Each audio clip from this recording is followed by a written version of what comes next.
Oh!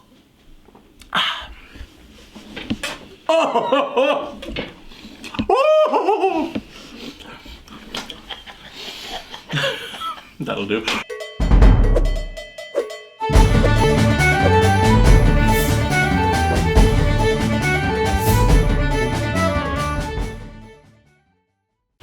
Welcome back to episode 2 of Talk to Ross. Alright, so I hope the first video didn't scare you off. I'm back with a new t-shirt and everything. Look, I even washed for you. Success. Okay, so let's cut to the chase. First episode of Proper Conversation is going to be in relation to potentially people from Brazil who already live here. And I know from talking to from lots of Brazilian friends of mine about, you know, all things Irish, sometimes they get a little bit kind of lost and maybe a little bit afraid of what to do while they're here. You know, I've met people from Brazil who live here for 2 years, 3 years, and they might have ever met 2 or 3 Irish people, and it's a bit kind of, really? Okay. And some people say they have trouble because, you know, they'll live with people from Brazil, they'll go to school with people from Brazil, they'll go to pubs and nightclubs with people from Brazil, so they don't really know how to break into the big bad world of Ireland. So, you know, it's not everybody, but certainly a lot of Brazilians who would live in Ireland would be based in Dublin. They'd be based in the city centre. And, you know, it kind of reminds me a little bit of when I went to Brazil. I went to Brazil last year. I went for 3 months. I went to loads of different cities. I was in Rio de Janeiro. I went to Curitiba. I went to Sao Paulo. I went down to Rio Grande do Sul. I went to Paraná. I went everywhere. There was loads of different places, loads of different kind of environments, geographical stuff going on. And I think the same rule applies when you come over to Ireland. When you're living in the city centre, that's not the only place in Ireland, everybody. We got lakes, we've got mountains, we've got trees, we've got bears. No, we don't actually, that's a lot. We have wolves. No, we don't have any of them. No, it's all good. Oh, yeah. Oh, we actually have wolves, do we? Oh, they came back.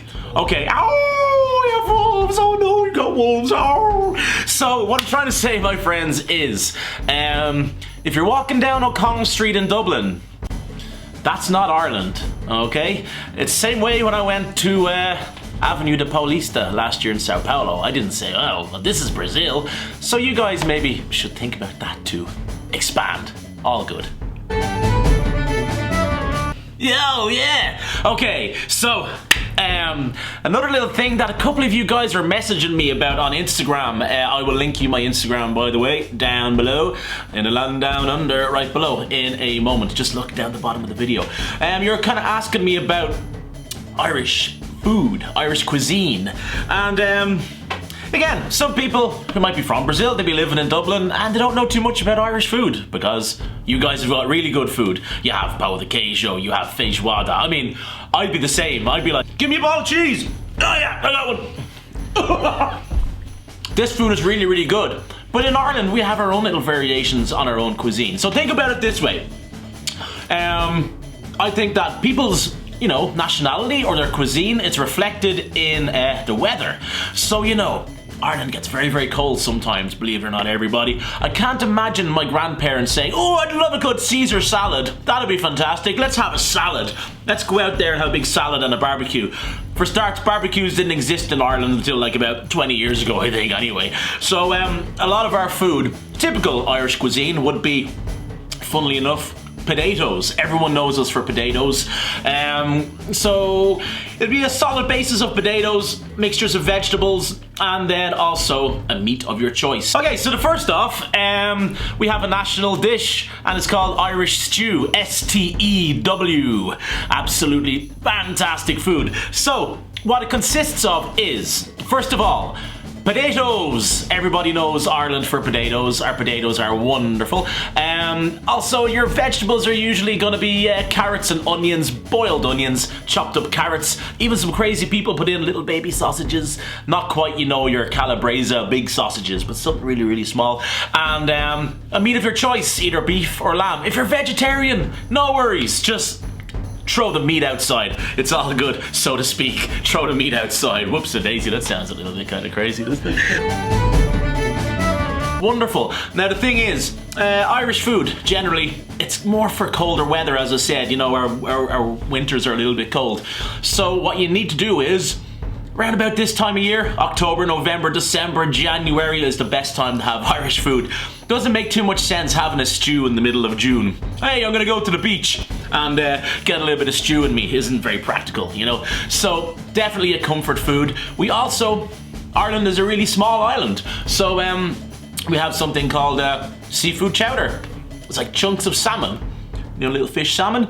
And of course, being Ireland, it's back to potatoes again. It's back to soup. So put the smoked salmon, put it in a big plate, put it in a big bowl, and if you like your seafood, it is fantastic. So that's a couple of suggestions. Try seafood chowder. I might even put a link to a menu of seafood chowder in the comment section, absolutely, or even in the links description, yeah. And a stew right down the bottom. We'll put a little link to that too. And oh no, now you're probably gonna ask me to make one. I don't know. Drink! Irish people, alcohol. Everyone knows us for alcohol. I've no idea why. Could someone pass me that pint of Guinness, please? Cheers. Okay, so, oh, this is pint of Guinness. So, my Guinness team are all out of commission today. So, guys, alcohol in Ireland. Yeah, we kind of have a name for it, admittedly. We're in the top 10 drinkers in the world. Believe it or not, we're not number one. We're kind of hovering in the top 10. So, you know, I was talking about stew being our national dish, and I would probably say that our national alcoholic drink would be Guinness. Okay, it's like burnt barley. It's known as a stout. A lot of people call it a dark beer. It's not dark beer. It's a completely different kind of entity. It's known as a stout. S-T-O-U-T. And Guinness, it's been famous since 1759. It was brewed by a guy called Arthur Guinness who had 21 children. It didn't seem to have too much of an effect on his love life, his product, you know what I mean? It was originally sold to people over in England. People in England didn't like it. They said, oh, that's disgusting. Ugh, yucky, yucky. So Arthur brought his lovely black drink back over to Dublin, and the Irish people absolutely loved it. Ducks to water. 10 million pints of Guinness are drank every single week. A lot of people think the Irish are the biggest Guinness drinkers in the world. We are not. Nigeria in Africa, of all places, is the biggest consumer of Guinness. Do I like Guinness? I absolutely love Guinness. For me, like stew, it's more of a wintertime kind of thing. In the summertime, it's not too good and it doesn't travel too well. The main brewery for Guinness is in Dublin. There's the Guinness Storehouse, which is a very popular tourist attraction in the city centre. If you live in Dublin and you want to check it out, definitely go. It's a really, really cool location to go to. Another drink that we are well known for is whiskey. To be quite honest, I'm not the best with whiskey. I don't really like it too much. We have Jameson and we've got Paddy. They're two of our kind of biggest ones, I suppose. You know, we have this reputation around the world as being big whiskey drinkers, but not a lot of us kind of have it. It's more about to do with beer. And going back to beer, there's also a city or a small town or a large town. I think it lost its city status a few years ago. It's called Kilkenny, just like in South Park. Oh my God, they Kilkenny! Hey, you bastard! And they have a drink called Smithwick's. It actually looks like it's Smithwick's, but it's actually Smithwick's. And it's a light red ale, and it doesn't leave you with a big sore head. That's really, really nice. So if you're coming to Ireland, definitely check out our Guinness. Give our whiskey a little try. Try Smithwick's as well. There has to be more beers. Let's see, what else have we got? Oh, there's, if you're in Northern Ireland, actually, their standard drink is called Harp Lager. It's like really, really cheap. It's not that nice, but it does the job. But Guinness will be our gourmet beer for sure. Alright guys, so there you go. I hope you enjoyed today's episode. All about a little bit of Irish food, all about a little bit of Irish drinking, and of course, at the very, very beginning of the video, a little bit about if you're living here in Dublin and you want to try and branch out, no worries at all. I'm going to give you even more suggestions in the videos in the future. But, you know, step out of the comfort zone, go for it.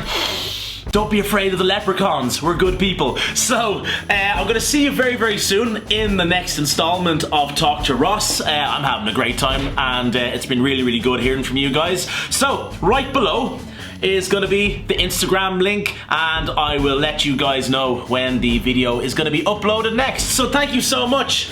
Peace out. Talk to Ross. Woo!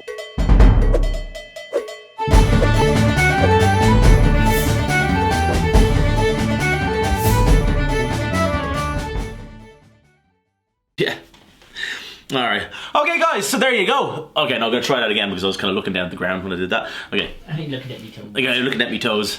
And If you're vegetarian. if you're vegetarian, throw the meat outside. Throw yourself outside.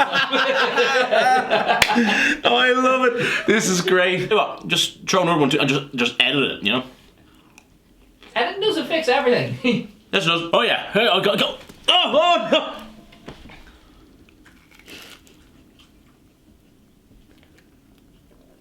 Oh, fucking hot. Notions. Notions. Notions. Yeah. Okay. Guarana sugar.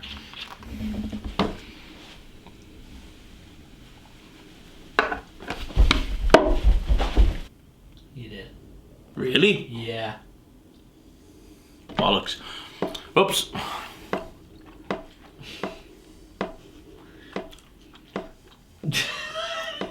I don't think I could be that stupid. Maybe I was.